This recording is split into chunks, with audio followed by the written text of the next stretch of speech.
সুপ্রিয় শিক্ষার্থীরা, শিমুল memorial Naushad school and কলেজের সপ্তম শ্রেণীর অনলাইন ক্লাসে সবাইকে স্বাগতম। আমি মোহাম্মদ আবু নওশাদ, সহকারী শিক্ষক, Shimul memorial Naushad school and college, Rajshahi. সুপ্রিয় শিক্ষার্থীরা, সবাই কেমন আছো? আশা করি ভালো আছো, সুস্থ আছো, বাসায় আছো। সুপ্রিয় শিক্ষার্থীরা, আজকে আমাদের সার্বিক আলোচনা ক্লাস। তাহলে এসো প্রথমে আমরা একটু জেনে নিই আমাদের অর্ধবার্ষিক পরীক্ষায় কোন কোন অধ্যায় রয়েছে এবং অর্ধবার্ষিক পরীক্ষার যে মানবন্টনটি রয়েছে সেটা কেমন। তাহলে সুপ্রিয় শিক্ষার্থীরা, আগে আমরা জেনে নিই অর্ধবার্ষিক পরীক্ষার সিলেবাস সম্পর্কে। তাহলে অর্ধবার্ষিক পরীক্ষায় আমাদের তিনটা অধ্যায় রয়েছে। অধ্যায় প্রথম, দ্বিতীয় এবং পঞ্চম। প্রথম অধ্যায় প্রাত্যহিক জীবনে তথ্য ও যোগাযোগ প্রযুক্তি। অধ্যায় দ্বিতীয় কম্পিউটার সংশ্লিষ্ট যন্ত্রপাতি।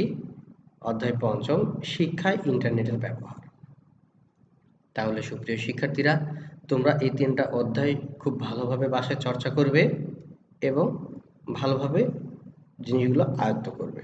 তাহলে দেখো সুপ্রিয় শিক্ষার্থীরা, আমাদের অর্ধবার্ষিক পরীক্ষার মান বন্টনটা হচ্ছে, দেখো সর্বমোট 50 নম্বরের পরীক্ষা হবে, যার মধ্যে 25 নম্বরে থাকবে তত্ত্বীয় অংশ অর্থাৎ লিখিত অংশ। ঠিক আছে? তাহলে যেখানে 8টি প্রশ্ন থাকবে, যার মধ্যে 5টি প্রশ্ন লিখতে হবে। তাহলে প্রত্যেকটা প্রশ্নের মান হচ্ছে 5 করে, অর্থাৎ 5 নম্বরের জন্য তোমাকে প্রশ্নের উত্তর লিখতে হবে। এটা হতে পারে দুইটা অংশে বিভক্ত হয়েও প্রশ্নটা তৈরি হতে পারে। হয়তো প্রথম অংশে চাওয়া হলো যে আইসিটি কি বা সংজ্ঞাটা চাওয়া হলো, পরে সেইটার উদ্দেশ্য, বৈশিষ্ট্য বা ব্যাখ্যাটা দিতে বলা হলো। তার মানে কি, প্রথম অংশের জন্য 1 এবং পরের ব্যাখ্যার জন্য 4, এভাবে কোশ্চেনের মান বন্টনগুলো হতে পারে। তোমরা অবশ্যই প্রশ্নটা দেখে বুঝে তারপর অ্যান্সারটা করবে। এরপরে বহুনির্বাচনী থাকবে 25টা, যার জন্য 25-এ 25।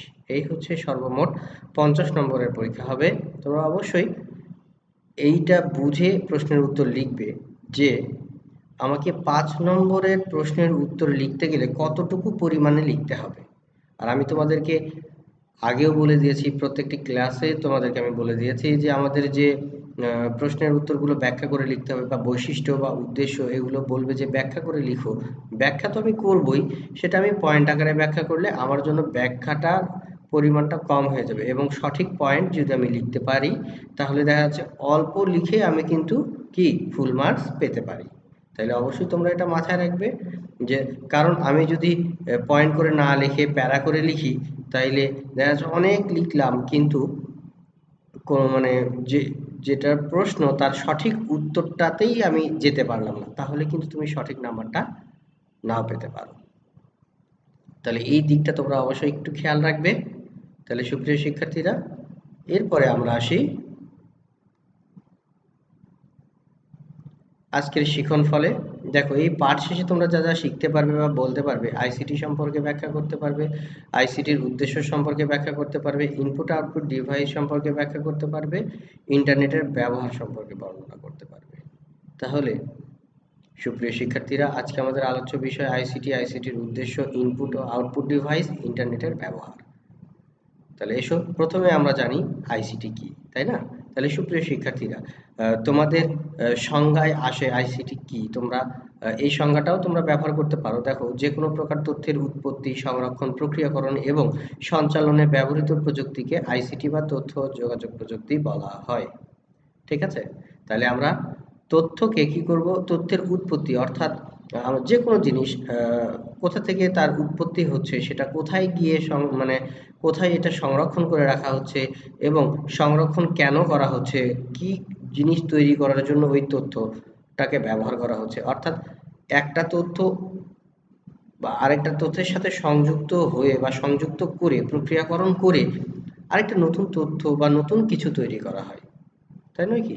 এই যে জিনিসগুলো, এইটাকেই মূলত বলা হচ্ছে তথ্য যোগাযোগ প্রযুক্তি। অর্থাৎ তথ্যগুলোকে যন্ত্রের মাধ্যমে প্রক্রিয়াকরণ করে বা এর ব্যবহার সর্বোচ্চকরণ করে একাধিক তথ্যকে একত্রিতকরণ করে নতুন এক ধরনের তথ্য বা অন্য কোনো প্রোডাক্ট বা যে কোনো কিছুই হোক না কেন, এটা তৈরি করা বা উৎপাদন করাটাকে আমরা মূলত বলছি কিন্তু আইসিটি। অর্থাৎ এই যে জিনিসগুলো তথ্যকে একত্রিত করছি, জোড়া লাগাচ্ছি, এই প্রত্যেকটা ক্ষেত্রেই কিন্তু যন্ত্রপাতির ব্যবহার আছে।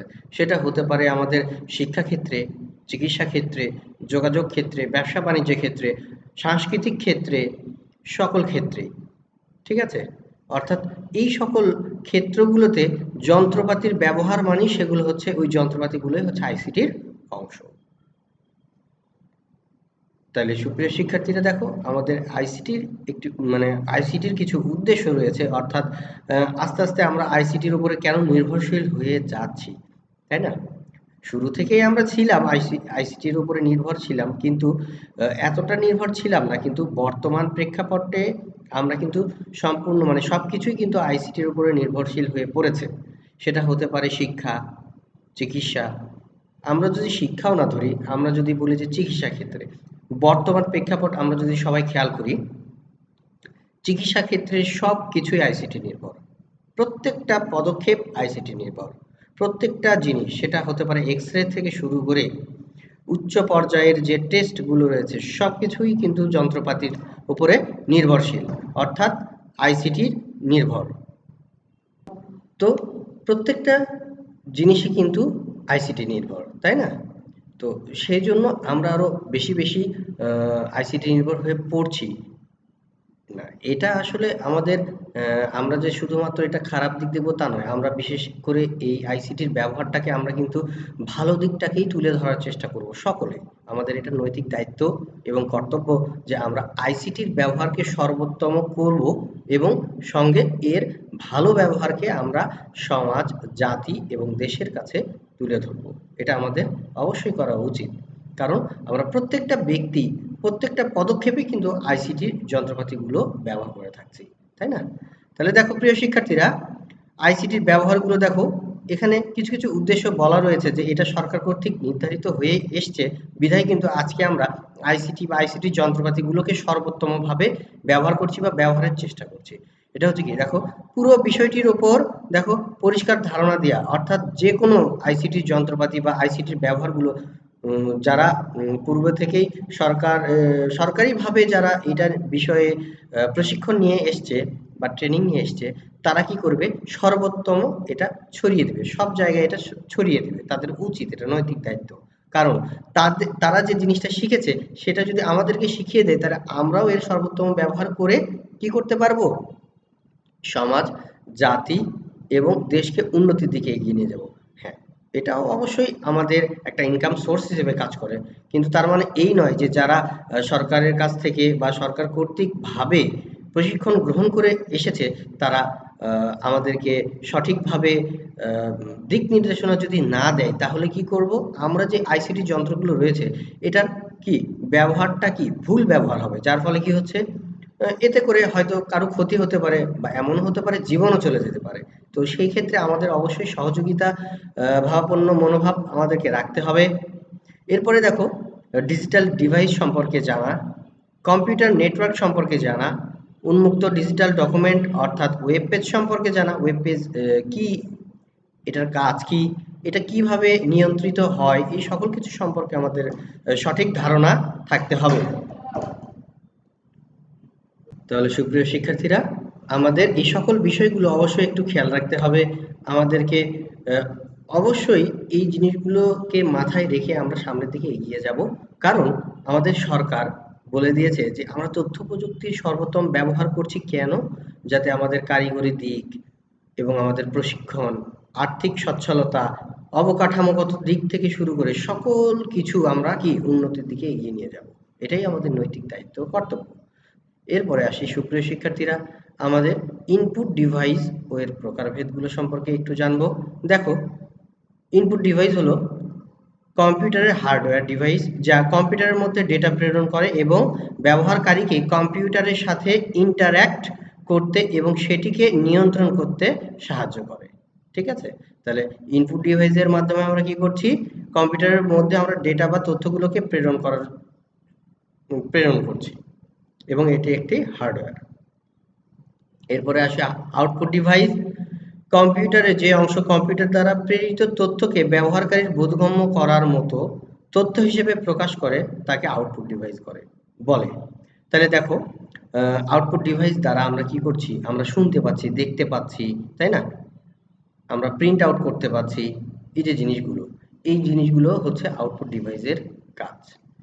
তাহলে সুপ্রিয় শিক্ষার্থীরা, এখন আমরা চলে আসি আমাদের জ্ঞানমূলক কিছু প্রশ্ন আছে তোমাদের সামনে। তোমাদের জ্ঞানমূলক প্রশ্ন দেওয়া আছে এবং এর উত্তরগুলো দিয়ে দিয়ে দেওয়া হয়েছে। তোমরা অবশ্যই এই জিনিসগুলো একটু মাথায় রাখবে। দেখো, জিপিএস কাকে বলে? গ্লোবাল পজিশনিং সিস্টেম, বা জিপিএস এর পূর্ণরূপ কি? Global positioning system. ঠিক আছে, এটা আমাদের 1 নম্বরের কোশ্চেনের জন্য আসতে পারে। আমি তো তোমাদেরকে বলেই দিয়েছি যে 1 নম্বরের কোশ্চেন আমরা জুড়ে দিতে পারি।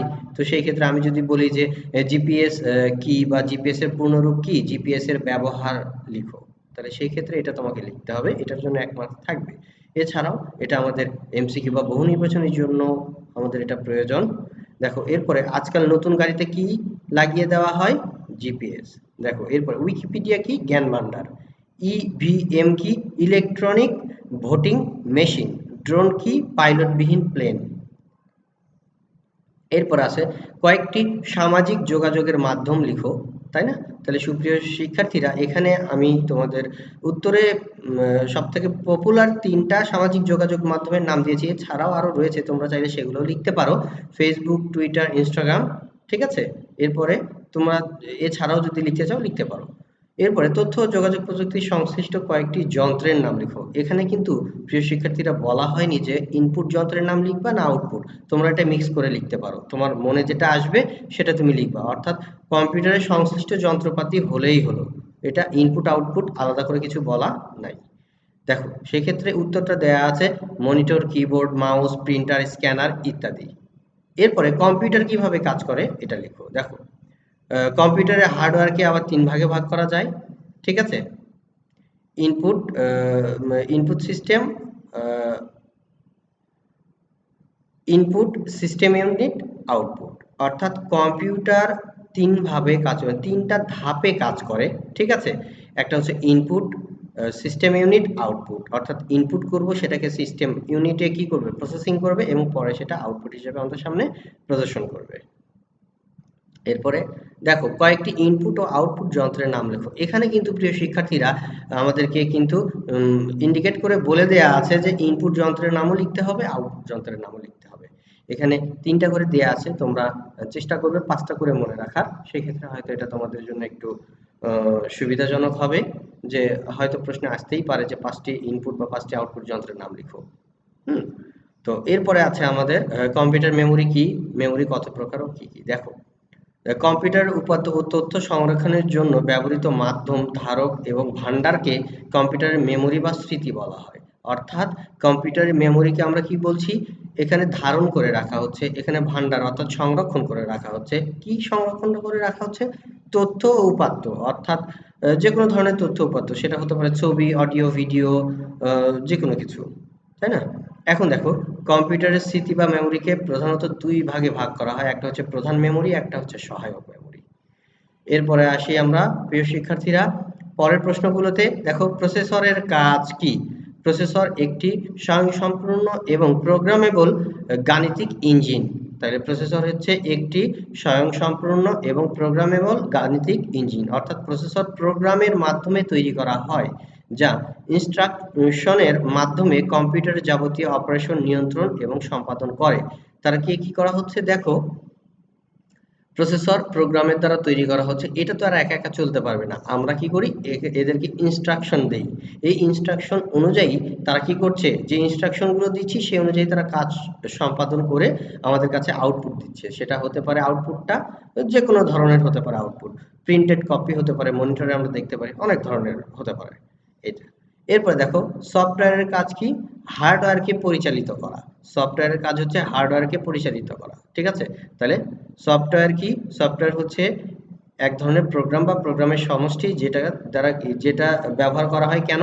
হার্ডওয়্যারকে পরিচালনা করার জন্য। এরপরে অপটিক্যাল ফাইবার কি, কিভাবে কাজ করে? দেখো, এটি একটি তার, তাই না? এটি আলোর গতিতে এক প্রান্ত থেকে অপর প্রান্তে ডেটা আদান প্রদান করে। ঠিক আছে, এরপরে দেখি মডেম কি। মডেম একটি যোগাযোগ ডিভাইস বা ট্রান্সমিশন সিস্টেম। এটি একই সাথে ইনপুট এবং আউটপুট ফাংশন সম্পাদন করে। ঠিক আছে, ইন্টারনেট সংযোগের মাধ্যমে ডেটা প্রেরণ বা গ্রহণ করে। এটাও আমরা লিখতে পারবো।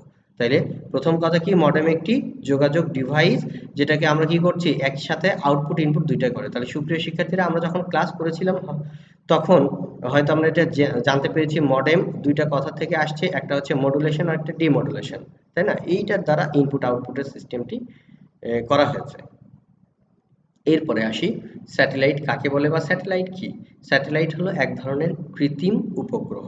তাহলে স্যাটেলাইট হচ্ছে এক ধরনের কৃত্রিম উপগ্রহ যেটা পৃথিবী থেকে প্রায় ৩৪,০০০ কিলোমিটার বর্গ কিলোমিটার দূরে স্থাপন করে রাখা হয়েছে এবং যেটা কি পৃথিবীর চারিদিকে ২৪ ঘন্টায় একবার প্রদক্ষিণ করে, যার ফলে আমরা কি করতে পারছি, তার মাধ্যমে বা তারবিহীন মাধ্যমে এক প্রান্ত থেকে অপর প্রান্তে ডাটা আদান প্রদান করছি। তাহলে এই আমাদের সংক্ষিপ্ত প্রশ্নের উত্তরগুলো দেয়া হয়েছে প্রিয় শিক্ষার্থীরা। এরপরে আমাদের কিছু বর্ণনামূলক বা অনুধাবনমূলক কিছু প্রশ্ন দেয়া আছে। তোমরা অবশ্যই এই প্রশ্নের উত্তরগুলো বাসায় একটু যথাযথভাবে চর্চা করবে। দেখো, প্রথম প্রশ্নটি, তথ্য ও যোগাযোগ প্রযুক্তি কি, বর্ণনা দাও। বর্ণনাটা আমরা তার ব্যবহার দিয়ে দিতে পারি। এরপরে মানুষের জীবনে তথ্য যোগাযোগ প্রযুক্তির কি কি ব্যবহার হতে পারে তার বিবরণ দাও। একই কথা ঘুরিয়ে ফিরে আসছে। এরপর দেখো, ব্যক্তিগত যোগাযোগে তথ্য প্রযুক্তির ব্যবহার বর্ণনা করো। ব্যক্তিগত যোগাযোগে তথ্য যোগাযোগ প্রযুক্তির অর্থাৎ তুমি যোগাযোগের ক্ষেত্রে যে তথ্য প্রযুক্তির ব্যবহার আছে সেটা। এরপরে ব্যক্তিগত জীবনে তথ্য যোগাযোগ প্রযুক্তির সুবিধাগুলো লিখো। আমরা ব্যবহার লিখছি, এটা কেন, এটা কি, এটা থেকে কি আমরা সুবিধা পাচ্ছি, সেই সুবিধাগুলো তোমাকে লিখতে হবে। এরপরে কম্পিউটার কিভাবে কাজ করে এটা তোমাকে লিখতে হবে। আমি একটু আগেই তোমাদেরকে পড়াইলাম যে কম্পিউটার ৩টা প্রসেসে কাজ করে, তাই না? ইনপুট কি, সিস্টেম ইউনিট বা প্রসেসিং, আর একটা আউটপুট। এই ৩টা জিনিস তোমাকে ব্যাখ্যা করে লিখতে হবে। এটা চিত্রের সাহায্যে চাইলে চিত্রের সাহায্যে, তোমাদের বইয়ের মধ্যে এটা খুব সুন্দর করে দিয়ে দেওয়া আছে ব্যাখ্যাটা। এরপরে আসি, তথ্য ও যোগাযোগ প্রযুক্তির সংশ্লিষ্ট কয়েকটি যন্ত্রের নাম লিখো। এটা আমরা পড়েছি। কয়েকটি ইনপুট ও আউটপুট যন্ত্রের নাম লিখো। এটাও আমরা পড়েছি। এরপরে কম্পিউটার মেমোরি কি, মেমোরি কত প্রকার ও কি কি, এটা আমরা ব্যাখ্যা চাইতে পারি, এটা তোমাকে লিখতে হবে। এরপরে প্রসেসরের কাজ কি, সফটওয়্যারের কাজ কি, বা সফটওয়্যার ও হার্ডওয়্যারের মধ্যে পার্থক্য কি, এইটাও কিন্তু আমাদের প্রশ্নে আসতে পারে।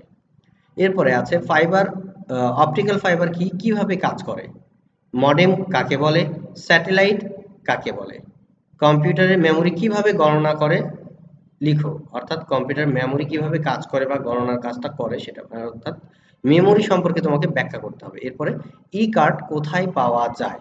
তো আমরা সবাই জানি ইতে যেহেতু ইন্টারনেট বা ইলেকট্রনিক বোঝায়, তার মানে অবশ্যই ইন্টারনেট ব্যবহার করে আমরা কি ইন্টারনেট থেকে এই যে কার্ডের যে আইডিয়াগুলো পাই সেটাকে আমরা বলছি মূলত ই কার্ড, তাই না? তাহলে সুপ্রিয় শিক্ষার্থীরা, এই প্রশ্নের উত্তরগুলো আমরা বারবার একটু ব্যাখ্যা করে পড়বো। এরপরে আসি আমরা আজকের ক্লাসের প্রায় আমরা শেষ প্রান্তে চলে এসেছি। আমরা যা যা ক্লাস করলাম প্রিয় শিক্ষার্থীরা, এসো তার ভিত্তিতে আমরা কিছু প্রশ্নের উত্তর জেনে নিই। আমরা যদিও বা জানছি প্রশ্নের উত্তরগুলো। দেখো, আইসিটি কি, এটা কিন্তু অবশ্যই আমাদেরকে একটু মনে রাখতে হবে, তাই না? আইসিটি হচ্ছে তথ্যগুলোকে কি করছে, যে যন্ত্রের সাহায্যে আমরা তার উৎপত্তি, সংরক্ষণ এবং নিয়ন্ত্রণ করতে পারছি, সেটাকে আমরা বলছি আইসিটি। ইনপুট ডিভাইস কাকে বলে, যে যন্ত্রগুলোর মাধ্যমে কি করতে পারছি আমরা, ডাটা বা তথ্যগুলোকে আমরা আইসিটি যন্ত্রের মধ্যে প্রবেশ করাইতে পারছি। এরপর আউটপুট, প্রবেশ করানোর পরে যেগুলোর মাধ্যম দ্বারা আমরা কি করতে পারছি, তা আহ, ফলাফল আমরা গ্রহণ করছি, সেটা হচ্ছে আউটপুট ডিভাইস। তাহলে সুপ্রিয় শিক্ষার্থীরা, সবাই ভালো থাকবে, সুস্থ থাকবে। সবার সুস্থতা কামনা করে আজকের ক্লাস এ পর্যন্তই। আবার কোনো এক সময় তোমাদের সাথে দেখা হবে অনলাইন ক্লাসে। সে পর্যন্ত সবাই ভালো থাকবে। আল্লাহ হাফেজ।